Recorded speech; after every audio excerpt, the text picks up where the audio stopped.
मित्रों, पर्यटन के प्रति स्वाभाविक लगाव मेरे लिए तनाव प्रबंधन जैसा है। देश का प्राकृतिक वैविध्य सदैव मुझे आकर्षित करता रहा है। सोचता हूँ, प्रकृति के कितने रंग हैं। पहाड़, नदियाँ, झरने, समुद्र, कंदराएँ, वन मेरे लिए अबूझ पहेली की तरह हैं जो सदैव मुझे जिज्ञासु बनाए रखते हैं। पहाड़ देखते ही मन रोमांचित हो जाता है। लगता है इसकी विशालता को अभी बाहों में समेट लूँगा। कलकल निनादनी नदियाँ जीवन संगीत की तरह हैं, बिना थके, बिना रुके, पर्वतों का सीना चीरती अपने गंतव्य की तरफ सदैव प्रवहमान रहती हैं। परोक्ष रूप से जहाँ जीवन को गति देती रहती हैं, वहीं सदैव कर्तव्य पथ पर आकर्षित होने के लिए प्रेरित करती रहती हैं। समुद्र जहाँ अपनी गंभीरता से धैर्यवान बनने की प्रेरणा देता है, वहीं अपनी उत्तान लहरों से जीवन को बहुआयामी बनाने का संदेश भी देता है। अरुणाचल को छोड़कर लगभग समूचा पूर्वोत्तर घूम चुका हूँ। कश्मीर के नैसर्गिक सौंदर्य का जी भर कर आनंद लिया है। मेरी इच्छा थी कि YouTube चैनल के माध्यम से आप तक इन यात्राओं को पहुंचाऊं। आप मेरे साथ साथ इस यात्रा में मेरे सहयोगी बने। इसके निमित्त प्रदीप पैनोरामिक नाम से एक चैनल बनाया है। आपको इस चैनल पर मेरे द्वारा की गई यात्राओं का सजीव वर्णन प्राप्त होता रहेगा। इस चैनल को तत्काल सब्सक्राइब करें। अगर आप प्रकृति प्रेमी हैं तो निश्चित रूप से बहुत आनंद आएगा। पहली कड़ी में हम आपको दक्षिण भारत ले चलेंगे। दरअसल केरल के प्राकृतिक सौंदर्य की चर्चा मित्रगण जिस अंदाज में करते थे, मन करता था बस सुनता ही रहूं, सुनता ही रहूं। तो चल पड़े ठेकड़ी, मुन्नार और कोडाई कनाल की यात्रा पर। हमारी यात्रा कोच्चि से प्रारंभ हुई। ड्राइवर सुरेश मूल रूप से मलयाली भाषी हैं। तमिल का भी अच्छा ज्ञान है, पर हिंदी और अंग्रेजी का ज्ञान अत्यंत सीमित है, जिसकी वजह से कभी समस्या पैदा हुई तो कभी टूटी फूटी हिंदी और अंग्रेजी बोलकर बच्चों के लिए वे परिहास का पात्र भी बने। मुख्य रूप से यात्रा उनके ही इस कथन से प्रारंभ हुई कि केरल एक ग्रीन स्टेट है और इसे कोकोनट राज्य भी कहा जाता है। कोच्चि शहर का बाहर का हिस्सा नारियल पेड़ों से आच्छादित है। इस शहर से सटकर केरल की जीवन रेखा पेरियार नदी अविरल प्रवहमान है। पेरियार केरल की सबसे लंबी नदी है और यह तमिलनाडु में भी प्रवाहित होती है। केरल के 25% उद्योग धंधे पेरियार के तट पर ही पुष्पित पल्लवित हो रहे हैं। पेरियार पार कर हम अपने गंतव्य की तरफ आगे बढ़े। हमारी कोच्चि से ठेकड़ी तक की 145 किलोमीटर की यात्रा वृक्ष, वन, पहाड़ों के साहचर्य में पूरी हुई। दक्षिण भारत की वन संपदा मसालों के परिप्रेक्ष्य में विशिष्ट रही है। यूँ तो गोवा के स्पाइस पार्क में मसालों की प्रमुख प्रजातियों को बड़े ही करीब से देखा था, परंतु यहाँ तो सड़क के किनारे, दोनों किनारों पर मसालों के अपरिचित वृक्ष आँखों में कौतूहल पैदा कर रहे थे। ड्राइवर सुरेश अपने ज्ञान की सीमा तक पेड़ पौधों से हमारा परिचय करा रहे थे। अमरवेल की तरह विशाल वृक्षों से लिपटी काली मिर्च के हरे हरे गुच्छे हम लोगों के लिए विशेष आकर्षण के केंद्र थे। कॉफ़ी, इलायची एवं काली मिर्च से संबंधित उद्यान सड़क के दोनों तरफ अपनी हरितिमा से सबको अपने मोह पाश में आबद्ध किए हुए थे। सर्पाकार बल खाती सड़कें कभी दाएं तो कभी बाईं तरफ शरीर को ले जाकर हमारा योगासन करा रही थीं। बीच बीच में कहीं लंगूर तो कहीं हिरण, सांभर मसालों के वृक्षों से ध्यान हटाने का कार्य कर रहे थे। केरल 100% साक्षर राज्य है। इसकी वानगी यहाँ स्वच्छता, पेड़ पौधों के संरक्षण एवं अपनी संस्कृति के प्रति लगाव में परिलक्षित होती है। एक विशिष्ट बात जो देखने में आई वह थी केरल के संपन्न चर्च। आमतौर पर उत्तर भारत में चर्च का नाम लेते ही एक प्राचीन इमारत का बोध होता है जिसका संरक्षण, संवर्धन, परिवर्धन आशा के अनुरूप नहीं किया जाना पाया जाता है। पुरातनता का बोध लिए यह इमारतें कई वर्षों की गाथाएं अपने आप में समेटे निःशब्द आध्यात्मिकता का आभास देती रहती हैं। केरल के चर्च कुछ हटकर हैं। सुरुचिपूर्ण संपन्नता के प्रतीक, बेहतरीन ढंग से रंगे पुते सजे हुए बरबस ही आपका ध्यान आकृष्ट कर लेते हैं।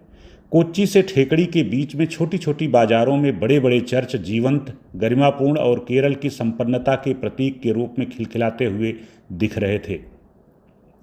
यद्यपि इसके मूल में क्रिसमस का पर्व सन्निकट होना विशेष रहा होगा, उत्तर भारत के वातावरण से अलग एक वातावरण में अपरिचित वृक्षों, संस्कृतियों से रूबरू होते हुए हम अपने गंतव्य की तरफ अग्रसर होते जा रहे थे और इस तरह गहरे रोमांच से भरपूर यात्रा के प्रथम चरण में हम ठेकड़ी पहुंच गए। ठेकड़ी केरल के उडुक्की जिले में स्थित कोच्चि से 145 किलोमीटर दूर बेहद खूबसूरत पर्यटन स्थल है। केरल और तमिलनाडु की सीमा पर नयनाभिराम पर्वतों की उपत्यका में स्थित यह कस्बा पर्यटकों को बरबस अपनी तरफ आकर्षित कर लेता है। पर्यटन यात्रा के पहले दिन हम लोग ठेकड़ी पहुंचकर होटल में कुछ समय तक विश्राम किए। इसके पश्चात मसालों के एक उद्यान में पहुंचे। व्यावसायिक कौशल में दक्ष महिला बिंदु ने बहुत ही सलीके से सधे अंदाज में मसालों की विभिन्न प्रजातियों से हमारा परिचय कराया। वहाँ काली मिर्च, जायफल, इलायची, लौंग, सुपारी, अंजीर आदि वृक्षों को साक्षात अवलोकित कराकर उनके बारे में विस्तार पूर्वक बताया गया। हम अत्यंत व्यग्रता से मसालों के एक एक वृक्ष को जी भर निहारते रहे। इसके पश्चात मार्शल आर्ट से संबंधित कला दीर्घा में दक्षिण भारत के पुराने युद्ध कौशल को देखने पहुँचे, जहाँ पर युवाओं की एक टोली ने बेहद रोमांचक प्रस्तुतिकरण किया। उनके शारीरिक सौष्ठव ने बेहद प्रभावित किया। मार्शल आर्ट के विशिष्ट कौशल को देखकर हम लोग दूसरी कला दीर्घा में आदिवासी जनजाति का नृत्य देखने पहुँचे, जहाँ पर आदिवासी कलाकारों द्वारा बेहद सधे ढंग से नृत्य कार्यक्रम प्रस्तुत किया जा रहा था। उक्त दोनों कार्यक्रमों को देखने के लिए ऑनलाइन बुकिंग पहले करा ली गई थी। आदिवासी नृत्य कार्यक्रम की विशेषता यह थी कि इस कला से संबंधित लघु दीर्घा में मेरे परिवार के अलावा एक और युगल ही दर्शक के रूप में विराजमान थे। तड़क भड़क और आधुनिकता की ओर उन्मुख युवा पीढ़ी प्राचीन गौरवशाली सांस्कृतिक परंपरा के प्रति कितनी संजीदा है, इसका साक्षात स्वरूप इस कार्यक्रम में देखने को मिला। आदिवासी कलाकारों द्वारा जितनी तैयारी और श्रम के साथ बेहतरीन ढंग से नृत्य संगीत प्रस्तुत किया जा रहा था, दर्शक दीर्घा की खाली कुर्सियां उन्हें मुंह चिढ़ा रही थीं और हमारी अपनी अतीत की गौरवशाली विरासत के प्रति उदासीनता पर चिंतन करने को मजबूर कर रही थीं। हमारी पर्यटन यात्रा का पहला दिन देर शाम इसी कार्यक्रम के साथ संपन्न हुआ और हम अपने पूर्व निर्धारित विश्राम स्थल पर पहुंचकर थकान उतारने में लग गए। यात्रा के दूसरे दिन हम लोग जंगल सफारी के लिए निकले। हमारे एजेंट द्वारा बताया गया था कि प्रातः 5 बजे निकलने पर ही वन्यजीवों के दर्शन सुलभ होते हैं। ऐसा करने के लिए काफ़ी मशक्क़त करनी पड़ी। सभी लोग 5 बजे ही तैयार होकर अलग से उपलब्ध कराई गई खुली जीप पर जंगल की सैर करने निकल पड़े और 50 किलोमीटर की लंबी यात्रा के बाद जंगल की टूटी फूटी सड़कों, कच्चे रास्तों से होते हुए हम लोग पहाड़ों के बीच एक निर्जन स्थान पर पहुँचे, जहाँ पर काफ़ी प्रतीक्षा के बाद दूर की पहाड़ी पर एक हिरण चहलकदमी करता हुआ दिखा। इसके अतिरिक्त और कुछ भी नहीं दिखाई दिया। एक स्थान से दूसरे स्थान पर घने जंगलों के बीच लगभग 4 घंटे तक कदम ताल करने के पश्चात भी वन्यजीवों के दर्शन सुलभ नहीं हुए। पूर्व में इस स्थल की यात्रा किए हुए मित्रगणों का भी लगभग यही अनुभव रहता था, परंतु व्यावसायिक कौशल में दक्ष ट्रैवल एजेंट्स इस तरह आपका ब्रेन वॉश करते हैं कि आप अपने आप को रोक नहीं सकते। वन्य जीवों से साक्षात करने की उत्कट अभिलाषा में आप अपना मूल्यवान समय गंवाए बिना रह नहीं सकते। मन मसोस कर अपने आप पर कुढ़ते हुए हम वापस होटल की तरफ आ गए। थोड़ा विश्राम करने के पश्चात वन विभाग द्वारा उपलब्ध कराए गए संसाधन के माध्यम से पेरियार टाइगर रिजर्व और पेरियार लेक की तरफ चल पड़े।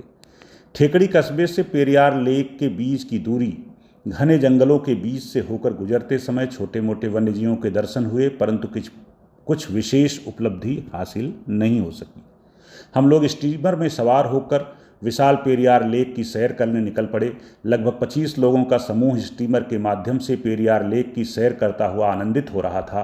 विशाल लेक के दोनों तरफ घने जंगल, जिसमें बहुतायत रूप से टीक के विशाल वृक्ष शामिल थे, अत्यंत दुर्लभ नज़ारा हमारे सामने उपस्थित हो रहा था। ऐसे लग रहा था कि जैसे हम डिस्कवरी चैनल के सामने बैठे आनंदित हो रहे हों। पेरियार लेक के चारों तरफ फैले हुए जंगलों में जंगली भैंसे, हिरण के झुंड देखने को मिले, लेकिन किसी विशिष्ट वन्य जीव के दर्शन नहीं हुए। एक विशालकाय कछुआ जो लेक के तट पर धूप सेंक रहा था, हमारा ध्यान अपनी तरफ आकृष्ट करने में अवश्य सफल हुआ। कुल मिलाकर पेरियार झील में शांत नीरव जल के अतिरिक्त कुछ छोटे मोटे वन्य जीव के अतिरिक्त अन्य विशेष उपलब्धि हासिल नहीं हुई। हाँ, झील के बीचों बीच सूखे हुए पुराने टीक के पेड़ भाव शून्य होकर बेबसी और लाचारी से अवश्य हम लोगों की तरफ आशा भरी नज़रों से निहारते रहे। हमारे एजेंट द्वारा बताया गया था कि ठेकड़ी कस्बे के स्थानीय दृश्य देखने के लिए शाम तक का समय पर्याप्त होगा, परंतु ड्राइवर सुरेश ने बताया कि ठेकड़ी से सटा हुआ क्यूली कस्बा, जो कि केरल का अंतिम कस्बा है, उसके पश्चात तमिलनाडु का थेनी जनपद शुरू हो जाता है। वहाँ पर परंपरागत कृषि से हटकर व्यावसायिक कृषि के दर्शन होते हैं। ये दर्शन दुर्लभ हैं। इस थेनी जनपद की यात्रा के लिए अलग से वाहन करना पड़ता है और स्थानीय ड्राइवर ही इस कार्य को अंजाम देते हैं। बहरहाल एक जीप की व्यवस्था हुई और स्थानीय ड्राइवर, जो कि मूलतः तमिल भाषी था, हिंदी बोलने में अत्यंत दक्ष था, उसके सौजन्य से हमारी यात्रा प्रारंभ हुई। कस्बा समाप्त होते ही तमिलनाडु पुलिस का बैरियर दिखने लगा और हम लोग अपने गंतव्य की तरफ चल पड़े। अत्यंत विस्तृत घने जंगलों के बीच से गुजरते हुए अत्यंत रोमांच का अनुभव हो रहा था। सड़क के दोनों तरफ जंगल इतना सघन था कि वहां प्रकाश की कल्पना नहीं की जा सकती थी। ड्राइवर ने चंदन के वृक्षों की तरफ इशारा किया तो वीरप्पन की याद आ गई। टीक और बांस से अटे हुए ये जंगल तमिलनाडु राज्य की मूल्यवान वन संपदा हैं। केरल और तमिलनाडु में एक उल्लेखनीय चीज़ देखने को मिली। वहाँ की साफ सुथरी गड्ढा मुक्त सड़कें हम लोगों को बार बार अपनी तरफ आकर्षित कर रही थी। स्थानीय ड्राइवर ने बताया कि सड़क के दोनों तरफ बांस के पौधों का रोपण भूस्खलन से बचने के लिए किया गया है।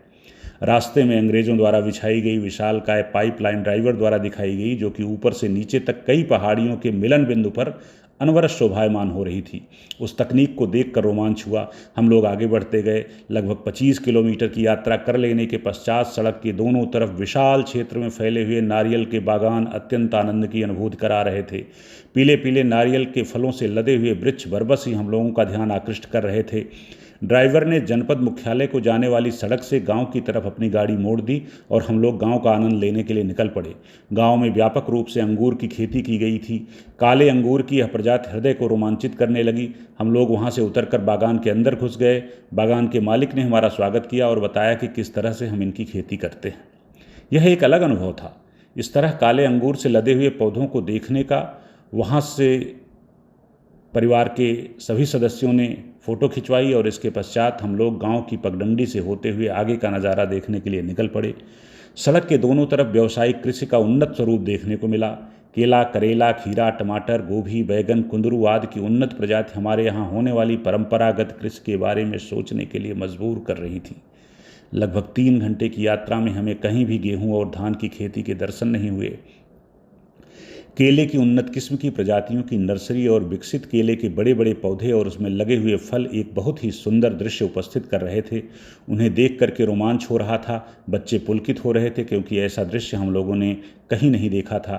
तमिलनाडु सरकार के कृषि विभाग द्वारा चलाई गई योजनाओं की सफलता को देखकर यह महसूस किया जा रहा था कि काश उत्तर भारत के जनपदों में इस तरह की योजनाएं क्रियान्वित की जाती। शाम को इस अत्यंत रोमांचित करने वाली यात्रा से लौटने के पश्चात कुछ क्षण विश्राम करने के बाद हम लोग ठेकड़ी कस्बे की रात्रिकालीन बाजार का आनंद लेने के लिए निकल पड़े। ठेकड़ी के बाजार की विशेषता यह है कि मसालों के बड़े बड़े शोरूम बहुत बेहतरीन ढंग से सुसज्जित, साफ सुथरे और बरबस ही आकृष्ट करने वाले हैं। उत्तर भारत के परंपरागत बाजारों से हटकर विशेष रूप से मसालों के कारण यह बाजार विशिष्ट लगते हैं।